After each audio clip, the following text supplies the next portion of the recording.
Finally guys പിന്നെ നമുക്ക് എൻ്റെ ഒരു ഡൈമ ലൈഫ് കണ്ടു വന്നാലോ. രാവിലെ ഒക്കെ അല്ല. അപ്പം ഞങ്ങളൊരു കല്യാണത്തിന് പോയിട്ടുണ്ടായിരുന്നു, ഫാമിലി അടക്കി പോയിട്ടുണ്ടായിരുന്നു. നമ്മൾ വണ്ടിയൊക്കെ ഒരു ഭാഗത്ത് പാർക്ക് ചെയ്തിട്ട് ഇതേ പുറത്തിറങ്ങിയിട്ടുണ്ട്. നല്ല അസൽ കുഴപ്പമില്ല. വേനൽക്കാലത്ത് പിന്നെ തണുപ്പ് വേണമെന്ന് പറയാൻ പറ്റൂലല്ലോ. നമ്മുടെ എമറാൾഡ് പാലസിൽ വെച്ചിട്ട് ചെന്നപ്പോൾ ചെക്കനും ടീംസും സ്റ്റേജിൽ ഒരേ പൊളി. അവരുടെ ലൈഫ് അവർ എൻജോയ് ചെയ്യട്ടെ അല്ലേ. അങ്ങനെ അവിടെ നിന്ന് പിന്നെ എൻ്റെ ഫ്രണ്ട്സ് തന്നെ കണ്ടു. കുറേ ദിവസമായിട്ട് അവർ കണ്ടിട്ടുണ്ടായിരുന്നില്ല, സ്കൂളൊക്കെ അടച്ചു. അത് കഴിഞ്ഞ് ഫുഡ് സെക്ഷനിലേക്ക് പോയപ്പോൾ ഇതാണ് അവസ്ഥ. പകച്ചു പോയതിൻ്റെ ബാല്യം. ഒരൊറ്റ മൈൻഡോട് കൂടി എല്ലാവരും എന്തോ ഒത്തൊരുമയോടെ നിൽക്കണമെന്ന് അറിയോ.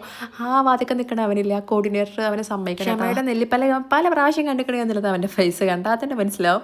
അങ്ങനെ ഞങ്ങൾ ഒരുവിധം എങ്ങനെയോ അകത്ത് കയറി. ഭയങ്കര ചൂടായിരുന്നു കേട്ടോ. പിന്നെ ഫുഡൊക്കെ കഴിച്ചപ്പോൾ പിന്നെ ചൂടൊക്കെ മാറി എന്നൊന്നും പറയാൻ പറ്റില്ല, ഭയങ്കര ചൂടനായിരുന്നു. അങ്ങനെ ഫുഡൊക്കെ കഴിച്ച് കഴിഞ്ഞ് ഞങ്ങൾ കുറച്ച് നേരം കാറ്റും കൊണ്ടിട്ട് സ്റ്റേജ് പ്രോഗ്രാമൊക്കെ ഒന്ന് കാണാൻ വേണ്ടി ഹോളിൽ പോയിരുന്നു.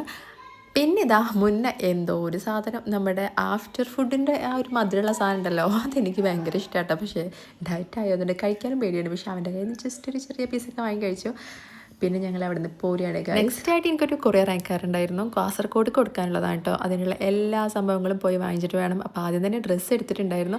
പിന്നെ വരുന്ന വരവിൽ താത്താനെ കൂട്ടിയിട്ട് ഞങ്ങൾക്ക് ഒരു അസുഖം കാണാൻ പോകണ്ട. ഇനിയൊരു വണ്ടിയിൽ നിന്ന് ഇറങ്ങാനുള്ള മടി കാരണം ഹെയർ സ്റ്റൈലിംഗ് ഒക്കെ പുറത്തു തന്നെ. അറ്റ് ലാസ്റ്റ് ഉറങ്ങി കിടക്കുന്ന പൂച്ച സാറിനാണ് ഞങ്ങൾ ആദ്യം പോയി കണ്ടത്. വീട്ടിലെ ശേഷം രോഗിനെയൊക്കെ സന്ദർശിച്ചു. പിന്നെ അവിടെ നിന്ന് ഞങ്ങൾ ചായ ഒക്കെ കുടിച്ചിട്ട് പിന്നെ തിരിച്ച് പോരുന്ന വഴി എനിക്ക് ചോക്ലേറ്റ് വാങ്ങിക്കണം, ബോക്സ് വാങ്ങിക്കണം, പിന്നെ ഒരു പ്രിൻറ്റിങ് എടുക്കാനുണ്ട് കേട്ടോ. അതൊക്കെ സെറ്റാക്കണം. എനിക്കാണെങ്കിൽ സമാധാനം. ഇമ്മാൻ്റെ വർത്തമാനമാണെങ്കിൽ കഴിയണില്ല, സ്വാഭാവികം. അറ്റ് ലാസ്റ്റ് നമ്മൾ അവിടെ നിന്ന് എങ്ങനെയൊക്കെയോ ചാടി ഇറങ്ങി നമ്മൾ ഷിബിലിൻ്റെ കടയിലെത്തിയിട്ട് അവിടെ നിന്ന് തന്നെ ഒക്കെ സെറ്റാക്കിയാണ് ഗൈസ്. ചോക്ലേറ്റ് വാങ്ങിച്ചു, ബോക്സ് വാങ്ങിച്ചു, ഫ്ലവർ വാങ്ങിച്ചു, ഒക്കെ അവിടെ നിന്ന് സെറ്റാക്കി വീഡിയോ എടുത്ത് നമ്മൾ നേരെ കൊറിയർ ഓഫീസിൽ പോയിട്ട് കൊറിയറും അയച്ചു. ഇപ്പം എന്താ ഇതിൽ ബെനിഫിറ്റ് ഉള്ളതെന്ന് പറഞ്ഞാൽ നമ്മൾ കൊറിയർ അയക്കുമ്പോൾ എക്സ്ട്രാ പാക്കിങ് നിർബന്ധമാണല്ലോ. പക്ഷേ ഇവരെടുത്ത് കൊടുത്തയച്ചാൽ അവർ പാക്ക് ചെയ്യട്ടെ. നമ്മൾ എക്സ്ട്രാ എന്തെങ്കിലുമൊക്കെ ചാർജ് കൊടുത്താൽ മതി. പക്ഷേ അവർ നല്ല സേഫായിട്ട് തന്നെ പാക്ക് ചെയ്ത് അവിടെ എത്തിക്കട്ടെ.